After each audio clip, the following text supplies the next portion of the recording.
Hello అండి. ఈరోజు నేను టీడీ గుట్టలో ఉన్న ఆంజనేయ స్వామి దేవాలయాన్ని చూపించబోతున్నాను. ఇది ఆంజనేయ స్వామి దేవాలయం. ఈ ఆలయానికి 100 ఏళ్ల చరిత్ర ఉంది. టీడీ గుట్టలో ఉన్న ఈ శ్రీ రామాంజనేయ స్వామి దేవాలయాన్ని స్వయంగా ఆ ఆంజనేయ స్వామి ప్రతిష్ఠించుకునేలా చేసుకున్నాడంట. ఇక్కడ మనకు రామాంజనేయ స్వామి గుట్టపైన దర్శనమిస్తాడు. రండి చూద్దాం ఈ రామాంజనేయ స్వామి దేవాలయానికి ఉన్న 100 ఏళ్ల చరిత్ర ఏంటి, ఈ ఆలయ ప్రత్యేకత ఏంటో తెలుసుకుందాం.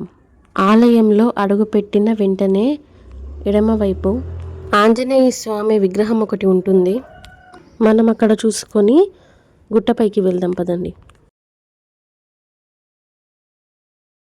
ఇక్కడ పైకి వెళ్తుంటేనే మనకు ఆ వినాయకుడు దర్శనమిస్తాడు. ఇక్కడ ఆ ఆంజనేయ స్వామితో పాటు సకల దేవతలను ప్రతిష్ఠించారు.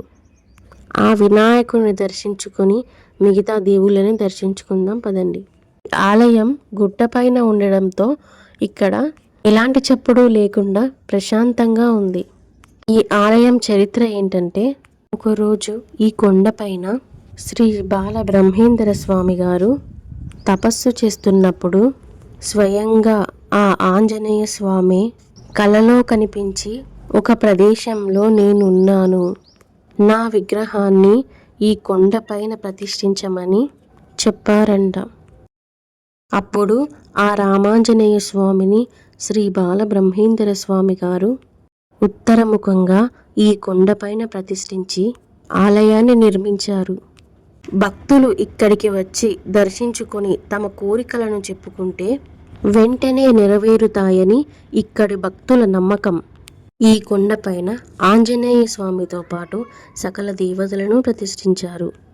బాలబ్రహ్మేంద్ర స్వామి గారు, శివుడు, పార్వతి, వినాయకుడు, నాగదేవతలు ఇలా వివిధ దేవతల ఉపాలయాలు ఉన్నాయి. ఇక్కడ రథోత్సవము, బ్రహ్మోత్సవాలు చాలా ఘనంగా జరుపుకుంటారు. ఆల్మోస్ట్ మనం గుట్టపైకి వచ్చేసాం.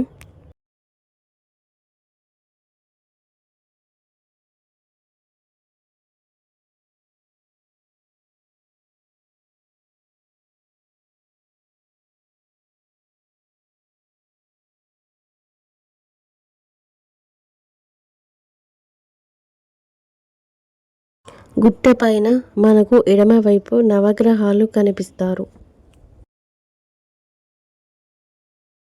భక్తులెవరూ లేకపోవడంతో ఈరోజు ఆలయం ప్రశాంతంగా కనిపిస్తుంది. ఏ ఆలయానికి వెళ్ళినా స్వామిని దర్శించుకున్న తర్వాత నవగ్రహాలను దర్శించుకొని పూజ చేస్తే ఇంకా మంచి ఫలితాలు కలుగుతాయి.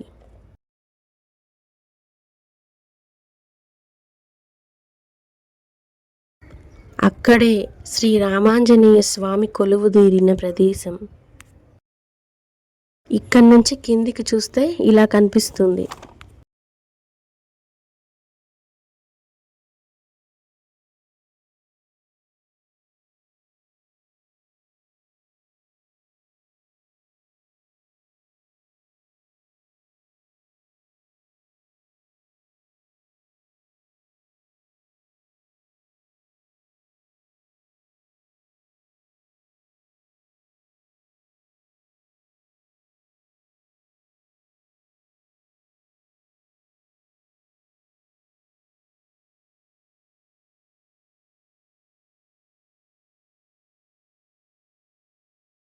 ఇక్కడ ఆ రామాంజనేయ స్వామి ఉత్తరముఖంగా దర్శనమిస్తున్నాడు. అందుకని మనకు స్పష్టంగా కనిపించదు.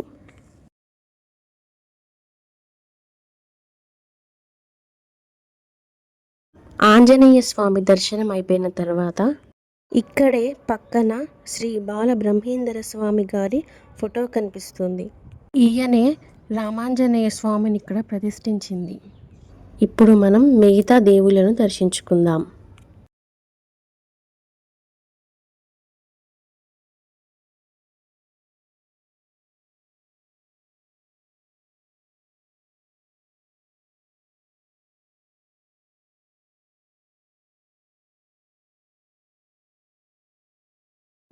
ఇక్కడ ఆ పార్వతీదేవి దర్శనమిస్తుంది.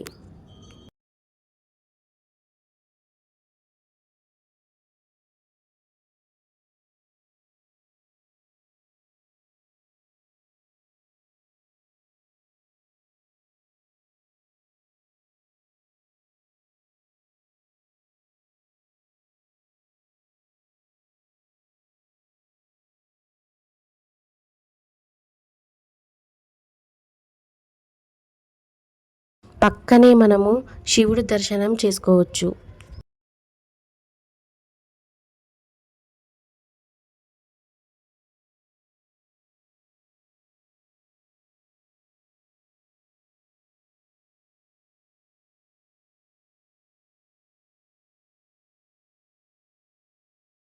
శివుడి దర్శనం కూడా అయిపోయింది.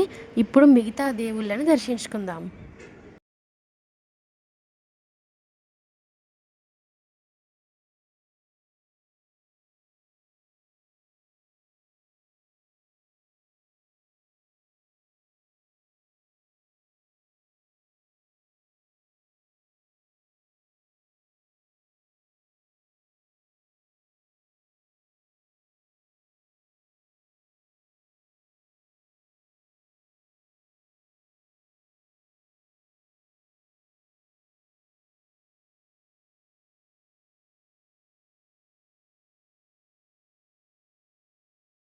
ఇక్కడ నాగదేవతలను దర్శించుకోవచ్చు.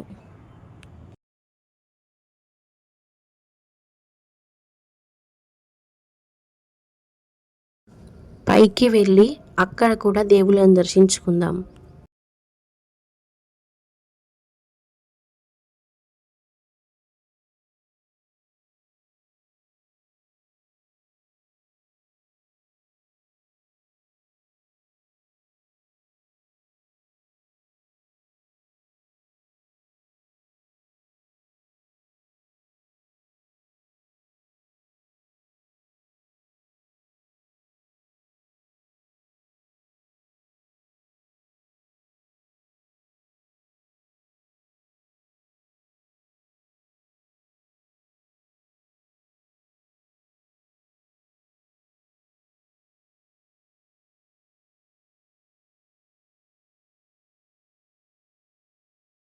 స్వయంగా ఆ ఆంజనేయ స్వామి ప్రతిష్ఠించుకోబడ్డ ఇంత విశిష్టతమైన ఆలయాన్ని మీరు కూడా దర్శించుకోండి. అంతేకాదండి, మీ న్యాయబద్ధమైన కోరికలు ఏవైనా తీర్చగల ఆలయం ఇది. ఇంతటి విశిష్టత ఉన్న ఈ ఆలయాన్ని మీరు కూడా విజిట్ చేయండి. ఈ ఆలయం మహబూబ్ నగర్ టీడీ గుట్టలో ఉంది. ఇంకా ఇలాంటి విశిష్టత పొందిన ఆలయాల కోసం మన ఛానల్ని సబ్స్క్రైబ్ చేయండి, లైక్ షేర్ కూడా చేయండి.